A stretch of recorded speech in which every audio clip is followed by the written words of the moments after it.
This will give you guys an idea of why I find it so insulting when someone thinks that they're entitled to one of my restored pieces of work for $100 or something freaking retarded like that. They don't realize how much freaking time and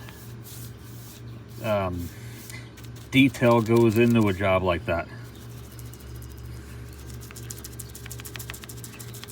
And this ain't even the freaking finished coat.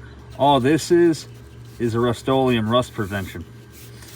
Because the idea about these units isn't really so much to make money off them as much as it is to keep them in service.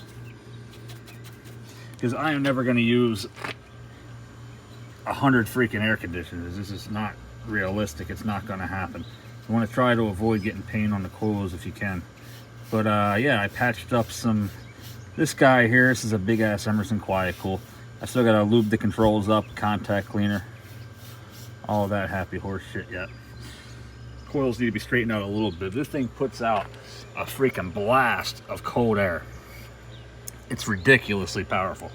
And had a little, I did drain hole modification right there, right on the other side of the fan, so when it's running, it'll blow the water over the hole and still accumulate enough to splash the condenser. But when it turns off, it'll all drain out.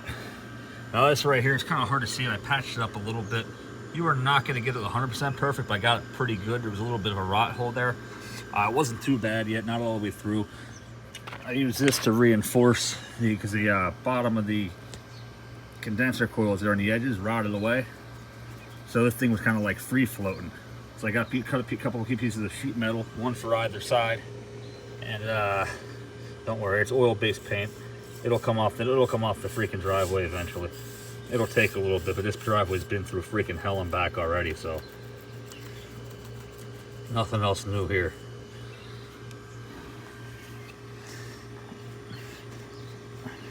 But yeah, a piece of my fully restored work. I mean, going through new caps, going through all the wiring, stake-ons, replacing parts if needed. You're looking at about $500 easily.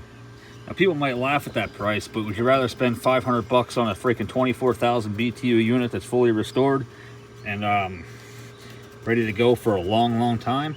Or would you rather spend $700 on a modern piece of shit that you're going to get 5 years out of, if that? It's your choice. And here's the thing, too. I don't sell to the public. You know why? Because the public sucks. I sell to people that I know primarily.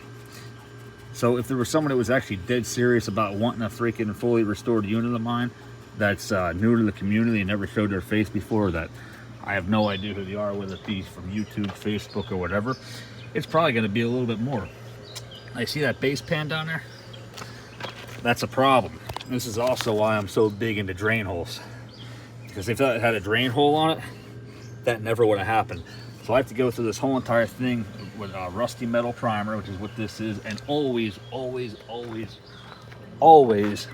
make sure you use oil-based paint. Now, this isn't too rusty, but the idea is to get it before it is rusty. And the reason I just do that is to make it look good.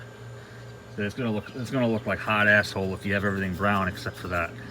This has to be patched up a little bit. It got brittle over time. For some reason, the later ones don't hold up well, but the older ones hold up fine. Now, this is a later model. I believe this is from 1989 or 1990, if I recall correctly. It's an Emerson Kool Dynamic series. Ah, shit. That came off. I think it went right here. I have to go back and look at my pictures. That wasn't supposed to come off. But yeah, I do a pretty uniform coating on everything, because I want it to look good as possible. I don't want to sell somebody something or give somebody something that I wouldn't install in my own house. These coils cleaned up very nice, although they still need a little bit of straightening up with the fin comb. Yeah, data tag. Oh, there's a data tag right there. Now with the rotary compressor, you should leave this sit for roughly 24 hours, but reciprocating compressors usually don't give a shit.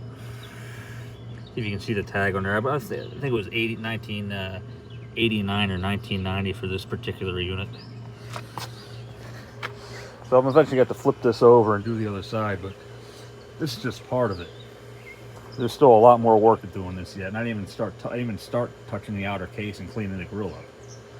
So just to give an idea of what really goes into these projects.